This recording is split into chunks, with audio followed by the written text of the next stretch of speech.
Good evening, folks, and welcome back to my channel. Tonight's story is brought to you by author LibraryofScares from the nosleep subreddit. If you enjoy the story, be sure to check out the author. And if you enjoy the narration, be sure to drop a like, leave a comment, and don't forget to subscribe if you haven't. And with that, enjoy the story.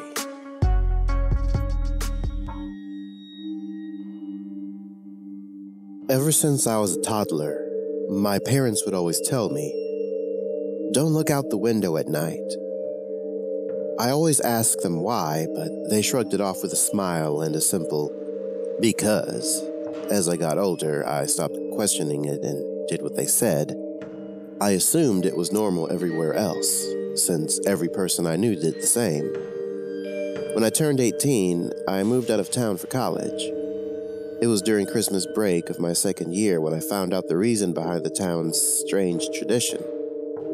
The first night at my parents' house, I remember them telling me not to look out the window. I gave a smile and a small chuckle before telling them I wouldn't.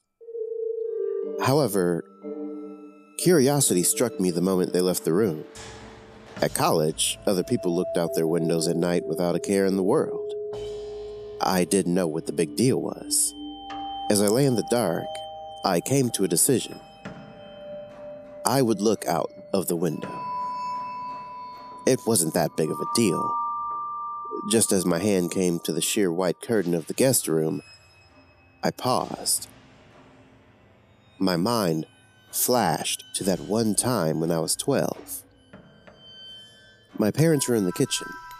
I was home with the flu and was about to make my way to the sink for some water, but I stopped at the doorway.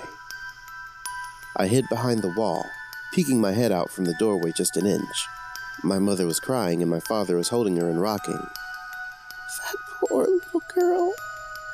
I feel horrible for her family," whispered my mother. My father just nodded and continued holding her. I went back to my room after that. Several hours later, my dad came up to my room with several 2x4s and boarded up my windows. "What are you doing that for, Dad?" I asked him. "Oh, it's nothing, just safety reasons," he replied. I learned at school the next day that a little girl, a classmate's sister, was found dead the previous morning, the window broken and curtains torn. My hand drew back from the curtain. I shook my head, cursing myself for being so weird. What was the worst that could happen? It was just a window. It couldn't hurt me. As I reached my hand out again, my instinct was telling me, no, shouting at me to stop. My gut twisted as I reached nearer and nearer. Just as I touched the curtain, a painful howl came from the forest surrounding the house. I flinched back, deciding to just lay down and try to get some sleep. I forgot how hard it was to get sleep in my hometown. Every night, the coyotes howled for hours, everywhere in town. The next night, I woke up in a cold sweat.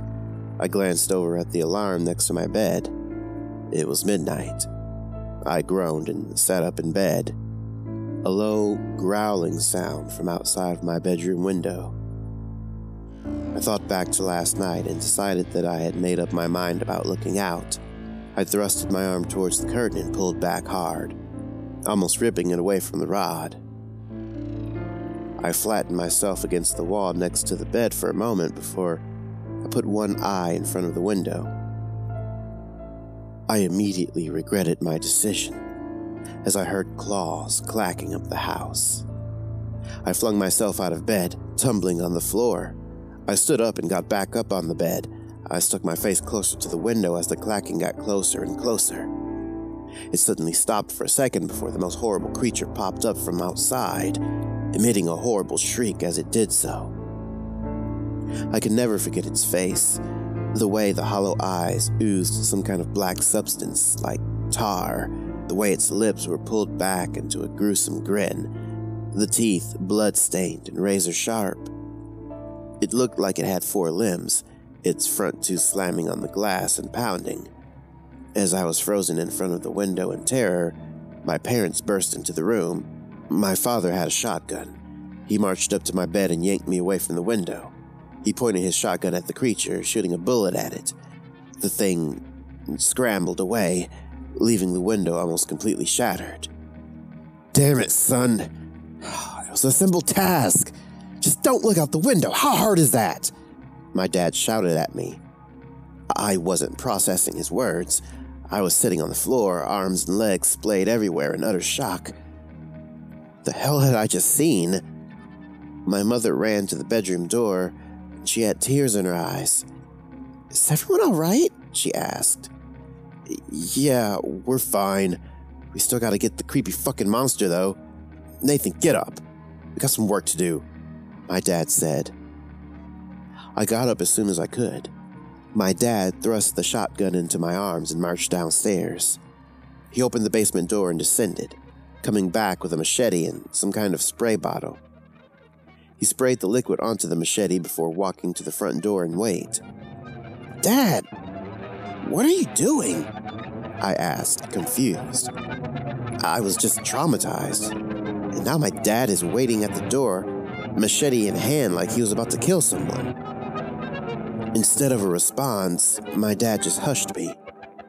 The house was quiet for several seconds before a loud banging and howling came at the front door. We heard a rip, and we knew the screen door was no more. The wood of the interior door started to splinter, and I took a few steps backward.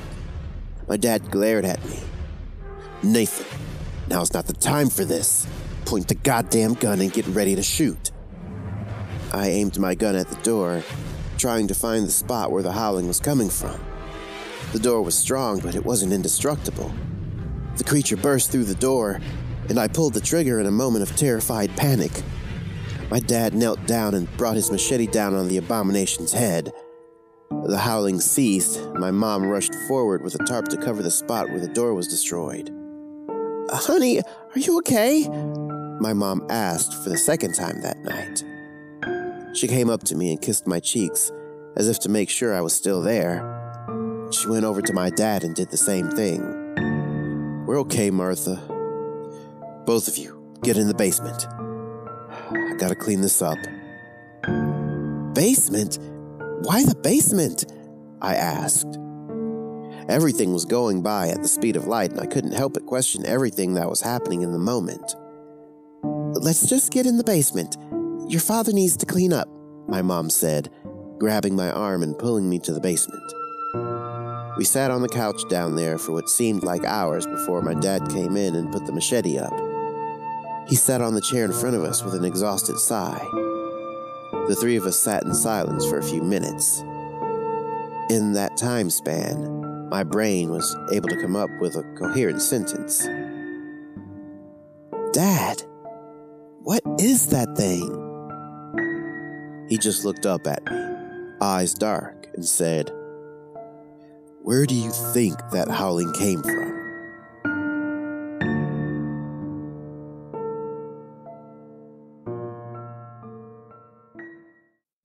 Thanks for listening, and I hope you enjoyed that story.